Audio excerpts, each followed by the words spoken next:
ಈ ಮರಿ ಸೈತಾನ್ ಬೇರೆ ಬರ್ತಿದೆಯಲ್ಲೋ. ಮೂರ್ತಿ ಚಿಕ್ಕದಾದ್ರೂ ಕೀರ್ತಿ ದೊಡ್ಡದು ಅಂದಂಗೆ ಮನೆನಿದ್ದಾಗ್ಲೂ ಏನೇನೋ ಪವಾಡ ಮಾಡ್ತಿರತ್ತೆ. ಇದರಿಂದ ನಮ್ಮ ಪ್ಲಾನ್ಗೆ ಏನಾದ್ರೂ ತೊಂದರೆ ಆಗತ್ತೇನೋ? ಏನೂ ಆಗಲ್ಲಮ್ಮ, ಆಗೋದಕ್ಕೂ ಬಿಡಲ್ಲಮ್ಮ. ಸರಿ.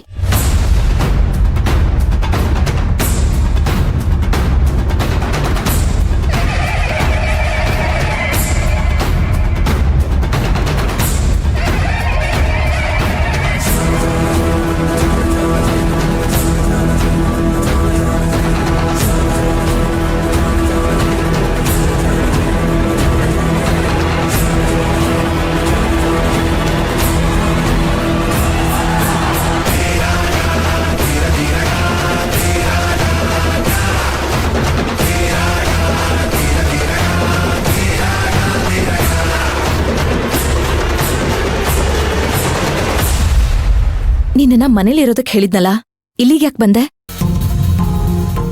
ಚಿಕ್ಕಿ ಹಾಸ್ಪಿಟ್ಲಲ್ಲಿ ಇರ್ಬೇಕಾದ್ರೆ ನಾನ್ ಹೆಂಗ್ ಮನೇಲಿ ಇರಕ್ಕಾಗತ್ತೆ? ನೀನ್ ಇಲ್ಲಿಗೆ ಬಂದ್ ಏನ್ ಮಾಡ್ತೀಯಾ?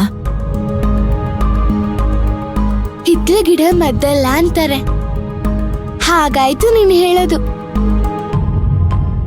ನಾವಿರೋ ಪರಿಸ್ಥಿತಿಲಿ ನೀನ್ ಬೇರೆ ಏನೇನೋ ಮಾತಾಡ್ತಾ ಇದೀಯಾ. ಸರಿ, ಈ ಗೊಂಬೆ ನಿನಗೆ ತಗೊಂಡ್ಬಂದೆ. ನಿನ್ ಕಣ್ಣಿಗಿದು ಸಾಮಾನ್ಯ ಬೊಂಬೆ, ಆದ್ರೆ ನಿಜ ಅದಲ್ಲ. ಇದ್ರ ಶಕ್ತಿ ನಿನಗೆ ಗೊತ್ತಿಲ್ಲ. ಏನು ಇತ್ತೀಚೆಗೆ ನೀನ್ ಮಾತಾಡೋದು ನನಗೇನು ಅರ್ಥ ಆಗಲ್ಲ.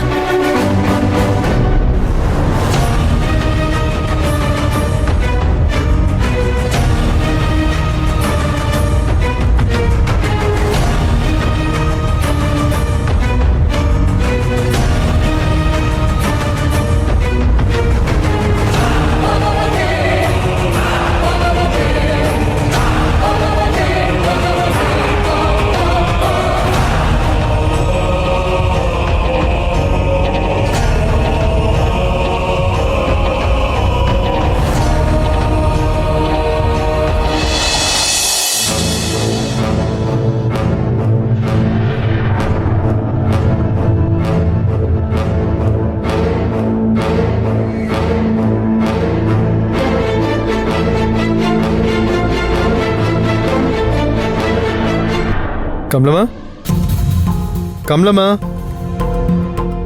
ಎಲ್ಲ ಎಲ್ಲಿಗೆ ಹೋದ್ರು? ಕಮಲಮ್ಮ,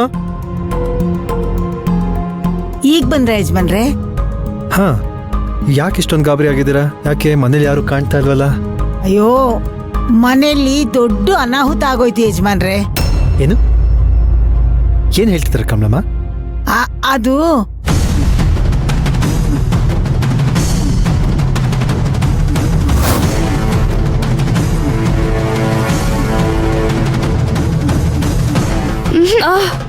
ಅಯ್ಯೋ,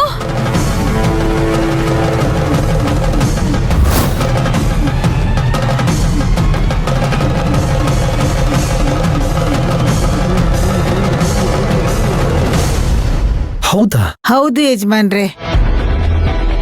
ಈ ಮನೇಲಿ ಈಗಿರೋ ಪ್ರಾಬ್ಲಮ್ಸೇ ಸಾಕಾಗಿದೆ, ಇದು ಬೇರೆನಾ? ಸರಿ, ಯಾವ ಹಾಸ್ಪಿಟಲ್ ಕರ್ಕೊಂಡು ಹೋಗಿದ್ದಾರೆ? ಅದು ಅಂಬುಜಮ್ಮ ಯಾವುದೋ ಕಾವೇರಿ ಆಸ್ಪತ್ರೆ ಅಂತ ಹೇಳ್ತಾ ಇದ್ರು. ಕಾವೇರಿ ಹಾಸ್ಪಿಟ್ಲಾ? ಸರಿ, ನಾನು ಹೋಗಿ ಬರ್ತೀನಿ. ಆಯ್ತು ಯಜಮಾನ್ರೆ.